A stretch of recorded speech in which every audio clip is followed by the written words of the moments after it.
Although many were serving time for violent crimes, some were allowed to take part in an outside-the-prison work program aimed at getting them ready for eventual release back into society. On May 3rd, 1982, inmates who had earned work privileges left the grounds of the medium security prison around 7:30 a.m., supervised by Michael Otte. I was a correctional officer in charge of an outside the fence detail, picking up garbage, cutting lawns, stuff like that.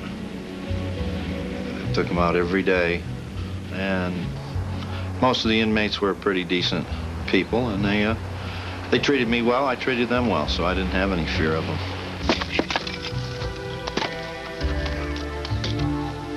I'd been on the job for about, 4 or 5 months. I never had a problem with them up till this one day. I was not armed at the time. The Department of Corrections policy is that we do not carry weapons while we're involved with inmates, basically due to the fact that if an inmate was to take you hostage, then they'd have a weapon. Even now, sometimes I have the nightmare. So. Is that everything? Yeah.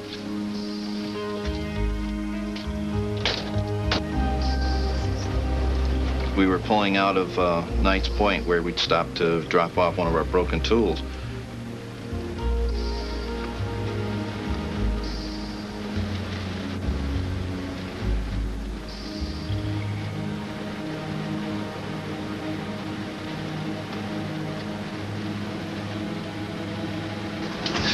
Sorry. Hey, come on, Freddie. Oh, man, what are you doing? Oh, shut it. Crazy. I was just so shocked, I just took my foot off the gas and let the vehicle roll. What are you pulling over for? It's stalled. Well, start the thing. Come on, Freddie, come on, will you? Shut up. Come on, now, let's go. Come on, right up the road here. Listen, you guys shot. I don't have any idea how far I drove. It seemed like for hours. I'd have killed him right here. The man who had taken Otte hostage was serving a 23-year sentence for armed robbery and had a reputation for instability. Take a left right in this cornfield, right here, right here. I don't think I wanted to think what was going to happen. Take a left right here. So I just kind of blocked it out, concentrated on driving, and I had several nicks on my throat, so I wasn't particularly happy with bumpy roads. All right in here. Come on, pull in here. There's nothing I could do. It's a terrible feeling. It's scary to know that you're going to die. All right, now put your head down. Come on, put your head down. All right, now put your hand behind you. Come on, put your hand behind you. Bob, give me that rope back there. Bob, give me that rope back there. Don't do this, Fred. No part of this, Freddie, man. You're on your own. Otte's hands were tied behind his back with rope by another inmate. He was then secured to a tree with adhesive tape.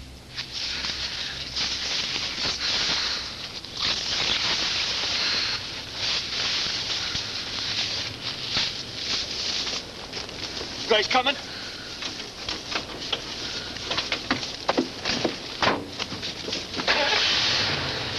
It seemed like he didn't have any plan or anything. It was just a spur-of-the-moment thing, and he really didn't have any idea what he was doing.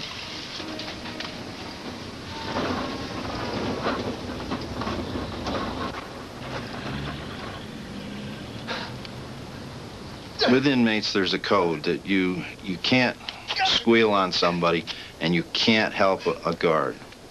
I knew they couldn't help me, but they really did because they tied me very loosely so that I could get free without too much trouble. Okay, let's get going. We got a long ways to go. I gathered the other inmates, and we headed down the road to the nearest house, where I made a call to the correctional center to inform them that there was an escape, and from there they called the state police. BOL for an inmate who has escaped from a work detail in North Hero on West Shore Road. It's believed that he has taken the state van, registration D. David C. Charles 102. Direction of travel unknown at this time.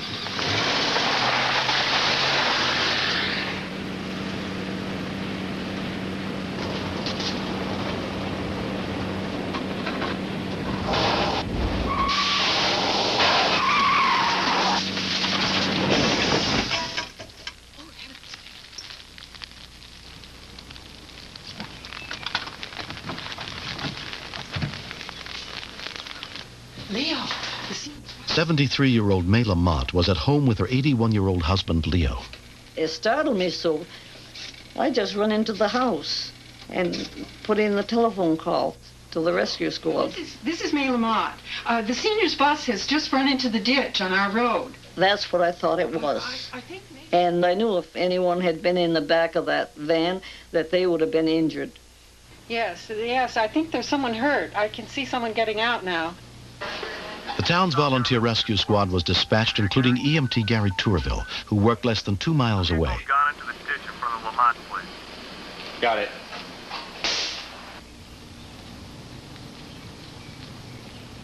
Are you all right? Yeah, okay. Is there anyone else down there? No, just me. You want to come in and use the phone? Everything okay? Gary arrived at the scene within a few minutes. You okay, sir? Yeah, I'm okay. Okay, I'm just gonna back over here. I'll be right with you. I went to the telephone intending to call a wrecker. But I think I was so frightened, I just passed out. May's husband, Leo, was already very ill with a serious heart condition.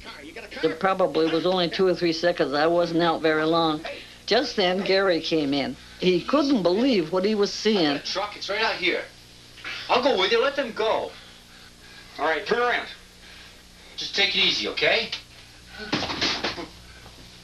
May, you okay, May? I thought Leo was going to have a heart attack because I knew how sick he had been, you know.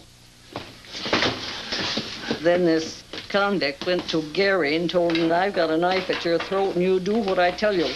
And they walked out the door. All right, you're driving here. Okay.